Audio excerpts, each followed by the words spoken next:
sweet mother, send your child unto me, for the sins of the unworthy must be baptized in blood and fear. The chant echoes in the empty room as the dagger repeatedly stabs the human heart. Your body is tired and throat dry. You have convinced yourself this is pointless, but just as you stop, you sense a presence behind you. You slowly turn and see the figure dressed in black and red. You smile weakly, for the Night Mother has answered your call. The Dark Brotherhood, as the name might indicate, is a guild solely and exclusively reserved for those who practice the art of killing. They are one of the oldest factions in all of Tamriel, going so far as the Second Era, and their questline in the Elder Scrolls games has always been a fan favorite. So today, as the title suggests, I'm going to be looking at both Skyrim and Oblivion's Dark Brotherhood questlines. This is not a video on which questline is better or worse, rather this is simply me looking at both quests side by side. I am going to give a summary of both games' stories, but I won't go into too much detail, and I will try to bullet point my way through their stories. With that said, please sit back, relax, and enjoy the video.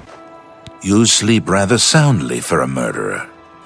That's good. Oblivion. The story of the Dark Brotherhood in Oblivion starts with a murder. Simply find any innocent character and kill them. You'll get an odd prompt at the top saying killing was seen by forces unknown. You won't know what it means at first, so you go about your day, and when you finally go to bed, you will wake up to this. You sleep rather soundly for a murderer.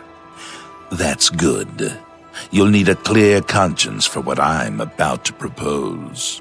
The man is called Lucien Lachance, and he has taken a liking to the way you killed that innocent man. He promises to extend you an invitation to the Dark Brotherhood if you assassinate a man named Rufio. The man is staying at an inn, and getting to him couldn't be easier, and as simple as that, you're invited to the Dark Brotherhood. Next, you're instructed to go and report to the guild sanctuary in Chedenhall. As you walk in, you're greeted by an Argonian named Ochiva. She gives you your armor and has you looking around the place. And after you've acquainted yourself well with the place and your guild members, you're given your first official contract, which is to kill a pirate captain. And the refreshing thing about the Dark Brotherhood questline in Oblivion is the abundance of ways that the game allows you to finish contracts. From the get-go, you're encouraged to talk to each family member and ask them about your given contract. And that in turn opens up multiple different ways of approaching missions. You can go guns blazing, you can hide in a crate, or you can jump to the back of the boat and pick the captain's door. And this pattern and multiple ways of killing your contracts is almost present in every contract in this game. You carry out the mission, and immediately after you're given your next contract, you kill a wood elf by dropping a deer head on his head, making it look like an accident. You break into the Imperial prison and kill Valendreth, the same guy who crap talks your character after the character creation screen. You fake a character's death, replace someone's medicine with poison, attend a party where you have to kill every member without being spotted, and a multitude of other contracts, some personal to each character in the sanctuary and some just normal contracts. The main plot of Oblivion's Dark Brotherhood, however, starts after you kill the leader of the Imperial Guard, Armand Philida. You return to the sanctuary to a letter from Lucien Lachance himself. If you're not aware, the Dark Brotherhood is comprised of different ranks. At the top sits the listener. The listener takes the contracts directly from the Night Mother and conveys them to the speakers. Then the speaker negotiates the terms and goes to the leader of each sanctuary to distribute the work. There's also a keeper role in the Dark Brotherhood, which is slightly below the listener. They're tasked with keeping the Night Mother's corpse clean and safe, but we don't focus on them in Oblivion. With the expo dump out of the way, back to the plot. You open the letter saying to meet Lucien at his hideout. You walk up to his tower and he informs you of a traitor in your sanctuary. He knows it's not you because he has had his suspicions way before you joined the guild. His solution for the problem, however, is an ancient and dark ritual called the Purification, where you would have to go to the sanctuary and kill every single member inside it, just to weed out the one who betrayed the guild. And when I tell you this is one of the most emotionally hitting points in the game, I mean it. You have grown fond of these characters. They have helped you sometimes direct or indirect in each quest, and now they must all be executed. This quest hits hard, and I was surprised of the impact it had on me. When you finally are ready to go back to Lucien, you're given the title of the Silencer, sort of the speaker's own personal assassin, and the quests from here become dead drops, where you must go to each dead drop location and find your contract. Honestly, this part of the game is grueling at first. There's almost no human interaction, and there doesn't seem to be a pattern to these killings, at least not at first. But to be fair, the targets are still interesting, and there are creative ways to go about these contracts. But you see, something odd happens. Your 8th and last contract has the target waiting and anticipating your attack, which is quite odd because all the other targets before him didn't anticipate you. And after killing him, Lucien suddenly shows up, furious at you. Oh,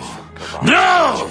I'm too late. I thought I could get here in time. Thought I could stop you. By Sithis, what have you done? But I can see the confusion in your eyes. You have no idea what I'm talking about, do you? Your first dead drop contract, you carried that out, killed Celadæan. After that, you eliminated the Draconis family, as ordered then. Betrayal. Your dead drops went unvisited. Your targets ignored. Instead, you have been systematically killing off all of the members of the Black Hand. Someone had been systematically killing the members of the Black Hand, which, to put it simply, is the ruling body of the Dark Brotherhood, and using you as their tool. And the person you just killed was the leader of the Dark Brotherhood, the listener himself. Now, the Black Hand thinks Lucien's to blame. Before it's too late, he instructs you to go to the next dead drop location and wait to see who leaves the instructions. You find a Bosmer man dropping the note in the barrel, and after confronting him, he confesses to being intimidated by a man in a hood in the Anvil lighthouse. You go to the lighthouse, and holy crap, what you see shakes you to your core.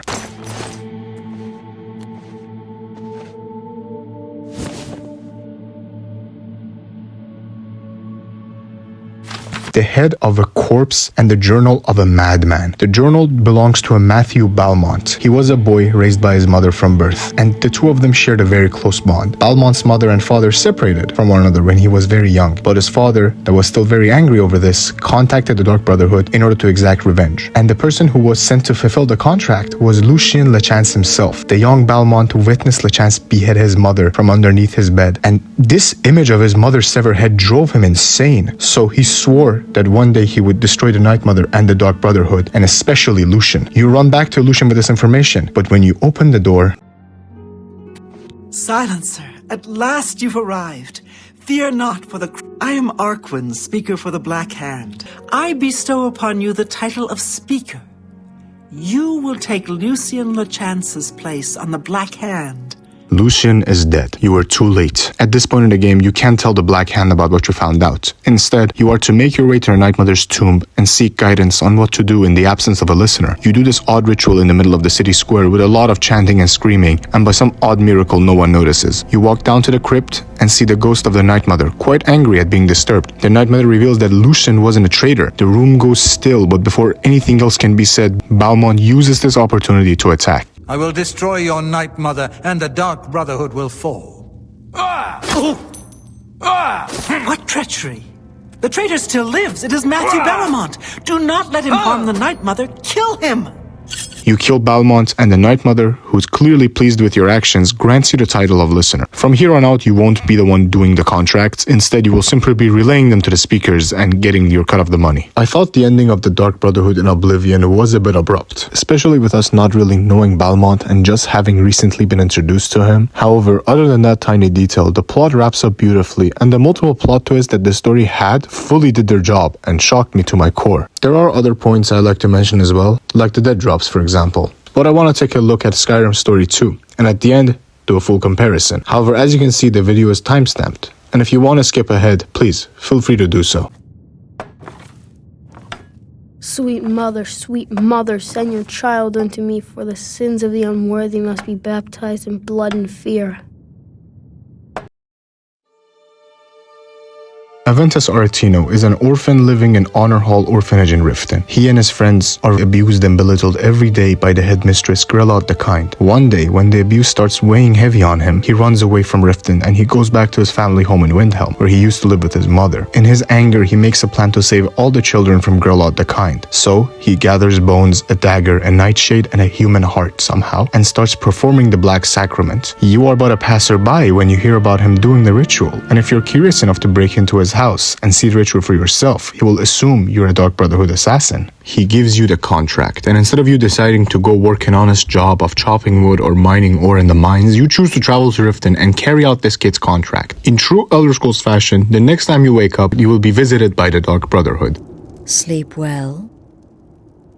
Does it matter? You're warm, dry, and still very much alive. The mysterious woman that kidnapped you tells you that Grelot the Kind was the kill that belonged to the Dark Brotherhood, and now you must repay the kill that you stole. You turn around and see there are 3 bound victims behind you, and you must kill one of them. And only after you choose either victim, you will be extended an invitation to the Dark Brotherhood. You find the sanctuary close to the city of Falkreath. You say the password and you're welcomed in. You do the normal going around and getting to know the people of the guild, and after that you're given your first set of contracts. These set of contracts are simple and to the point, and there are not many creative ways that the game gives you for these contracts, at least not explicitly. After you return to the sanctuary, you see that a new member has joined the guild, Cicero. He's the last surviving member of the Dark Brotherhood sanctuary in Cyrodiil. He's the keeper, and he has brought the corpse of the Night Mother with himself to the last surviving sanctuary in all of Tamriel, which happens to be your sanctuary. So you see, just like I mentioned in the Oblivion portion of this video, the Dark Brotherhood is run a certain way, with rules, traditions, and odd rituals. However, due to several factors, such as the Great War, infighting, and being raided by the Penitus Oculatus, the Dark Brotherhood's listener gets killed, and for almost 12 years, the Night Mother refused to appoint anyone else after his death. This led to all the other sanctuaries going out of work, all except this one in Skyrim. Astrid chose not to wait for the Night Mother and instead started using rumors and word of mouth to find and carry out contracts. And Cicero, being the traditionalist he is not happy with how this sanctuary is being run. However, the situation is quickly calmed down and Astrid gives you your first major contract. You are sent out to Markarth to speak to a woman named Muiri, and she has you killing her ex, which happens to be a bandit chief. There are some creative ways to go about this assassination with a bonus, but again, these are not so explicit like Oblivion's. And after you come back from your contract, Astrid pulls you to the side and tells you of the current situation with Cicero. Apparently, he's been talking to someone in his room at night. She thinks he's betraying the Brotherhood and asks you to go into his room and hide in the Night Mother's coffin and eavesdrop. And mind you, breaking the sanctity of the Night Mother's coffin is beyond heretical. You can even mention this, but Astrid simply doesn't care.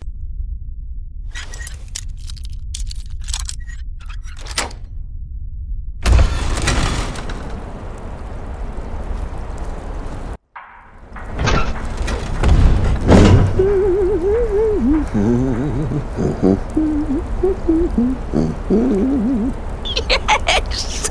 Alone! Sweet solitude! No one will hear us, disturb us. Everything is going according to plan. No, of course not. I do the talking, the stalking, the seeing, and the saying. You will talk when you're ready, won't you? Won't you? Sweet Night Mother. Poor Cicero, dear Cicero, such a humble servant, but he will never hear my voice, for he is not the listener. Oh, but how can I defend you? How can I exert your will if you will not speak to anyone? Oh, but I will speak. I will speak to you, for you are the one. Yes, you. You who shares my iron tomb, who warms my ancient bones. I give you this task. Journey to Wallenroad. Speak with Armand Mortier. What? What treachery? Defiler! Debaser and defiler! You have violated the sanctity of the Night Mother's coffin! Explain yourself! You are dubbed the listener as Astrid bursts in demanding answers. When she learns that you're the listener, she gets all control freaky and tells you that she's still the leader and doesn't give you permission to take the Night Mother's quest. Until she can think it over, that is. You're given some busy work until Astrid finally agrees for you to take the Night Mother's contract. And when you meet the client, Armand Mortier, you realize the scope of the contract that Astrid was about to refuse. Armand asks you to assassinate the reigning emperor of Cyrodiil. The scope of this job alone is massive for the Dark Brotherhood, especially at their current stage. You're back. Good. All right, so, did you meet this Mortier? What did he want? You're joking. What's this? By Sithis, you're not joking. There are 3 major steps to the plan. First, draw out the Emperor to Skyrim. You do this by setting up a plan to kill the Emperor's cousin, Vittoria, during her wedding. Vittoria has decided to marry a Stormcloak, and her death could be framed as a political assassination, forcing the Emperor's hand to come to Skyrim. I'm actually happy that there are multiple ways to finish this quest, with my favorite being to simply drop a broken statue on her. Also, a nice detail that I noticed while I was on this playthrough is that Vizara comes to accompany you in case of trouble. The second task is to weaken the Penitus Oculatus, the Emperor's personal guard. The way you do this is killing the son of their leader, Commander Morrow, in a major city and planting an incriminating letter on his body. The letter mentions that he had intentions to assassinate the Emperor. It establishes 2 things. First, it breaks Commander Morrow's spirit, and second, it makes the Emperor bring his guard down, thinking an assassin has already been dealt with. And the last step is to find and disguise yourself as the legendary chef, the Gourmet, and poison the Emperor. You are ready to execute the last step of the plan, but when you walk inside the sanctuary, you see that Vizara is on the floor bleeding. Apparently, while you were gone, Cicero went crazy and started attacking everyone in the guild. You question Astrid, and she reveals that Cicero overheard her talking about the Night Mother in a bad way. And as these things go, you are told to find Cicero and deal with them. Cicero is hiding in the abandoned Dark Brotherhood sanctuary in Dawnstar. You walk inside, and you see that Cicero has somehow found a megaphone in a fantasy universe and is crap-talking the hell out of you. Listener! Is that you? Oh, I knew you'd come! Send the best to defeat the best.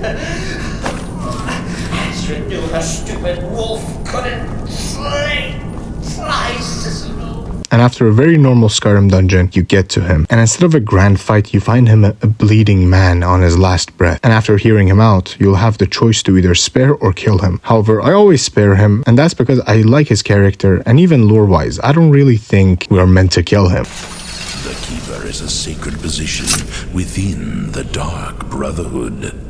Ask yourself, do you trust the wisdom of Our Lady? Kill this jester if you so desire. But there is a disturbance in the void. Our dread father does not wish this. Whether it's truth or a lie, you go back to Astrid and tell her it's done, and finally, you go back to the main plan. You track down the Gourmet using a signed cookbook, kill him, hide his body, and you are in to poison the Emperor. You cook up a mean stew, feed it to him, and escape, but you are caught. It is revealed that the person that you killed was a double, and the Penitus Oculatus were expecting you to be there. Apparently, someone in the sanctuary sold you out in exchange for the Penitus Oculatus leaving them alone, but whoever did that risked the Penitus Oculatus knowing about the Dark Brotherhood's existence to begin with. And not to forget, the Dark Brotherhood killed this man's son and staged this assassination. So whoever is responsible for this betrayal did not think this fully through. You killed them miraculously and escaped to the sanctuary. You find the place burning to the ground, with all of your friends dead or half burned. So you are alive. I'm starting to wonder. Look for a way out. We are not going to burn this. Listener, I am your only salvation. Come, embrace me.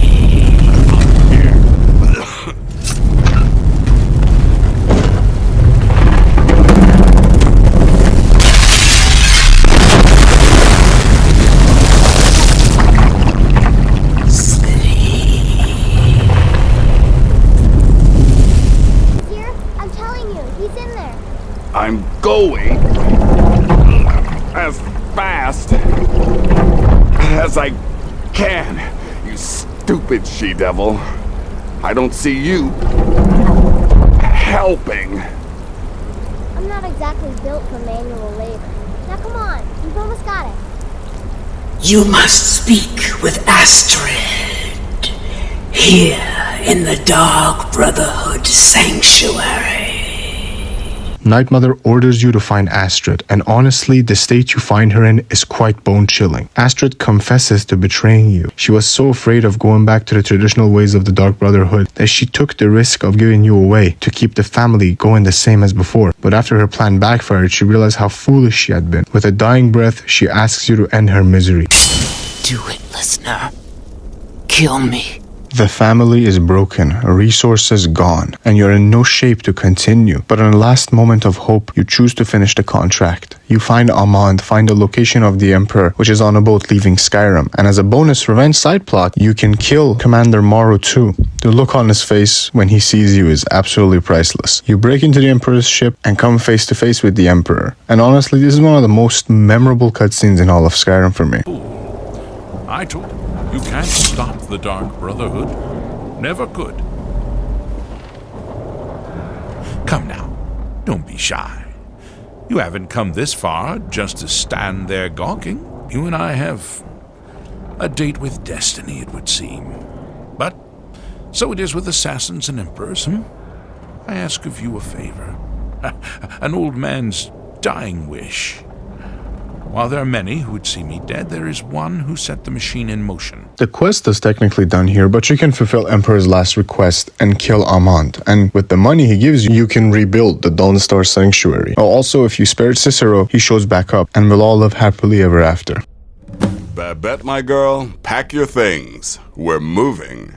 When it comes to this questline, I think both games do an exceptional job of telling a compelling story. They are different stories in their core, with Oblivion's being more focused on you, the player character's journey as an assassin, and how with each time your character ranks up, you're exposed to a darker and crueler side of the Dark Brotherhood. In Skyrim, however, despite you being the chosen listener, the main plot doesn't revolve around you. The plot focuses on Astrid's conflict with traditions of the Dark Brotherhood, and her refusal to adapt. The story is more plot-driven and straightforward. In terms of gameplay, I loved how the Dark Brotherhood and Oblivion made each contract feel unique with multiple ways of finishing each quest. But not only that, the game also encourages you to ask each assassin in the Sanctuary about each contract, which will possibly open even more ways of finishing them for you. Skyrim did have this system too, however, the game doesn't really encourage you to talk to other guild members about your contracts. I didn't even know I could ask around until near the end of the questline. This is also because Skyrim puts plot first and the world building of the Dark Brotherhood second, and Oblivion is the opposite, with the world building and how this world of assassins functions is put first, and then the plot second. I think Skyrim could have used a slightly slower plot with more contracts and creative ways of assassination, and this breathing room also could have given more ground to the tension between Cicero and Astrid. Not that it's particularly bad, it's just that everything feels so rushed. Other than that, the characters, the plot, and how big the scope is one of Skyrim's biggest positive points. And not to mention, the plot twist near the end is amazingly executed. For Oblivion, there are two small things I could critique. First, the dead drops. Even though I understand the whole point of them is for the plot twist to hit harder, I think some greater foreshadowing could have been used here, leading up to us assassinating the listener. Up until Lucien shows up, the dead drops feel soulless, especially going from having a full sanctuary of assassins to you suddenly being all alone. And lastly, this is less of a critique, but I feel like we should have been introduced to Matthew from an earlier point in the game, because him suddenly being the traitor doesn't have any emotional weight to it, and the fight with him at the end is quite anticlimactic, because we simply don't know him. But other than those two small points, Oblivion did almost everything right. The explicit and multiple ways of finishing each assassination, and the memorable characters, and not to mention the plot twists, come together beautifully. But at the end of the day, this is simply my opinion. If you agree or disagree with me, please let me know in the comments. I was your host, the Ashen Mage, and see you next time. Babette, my girl, pack your things.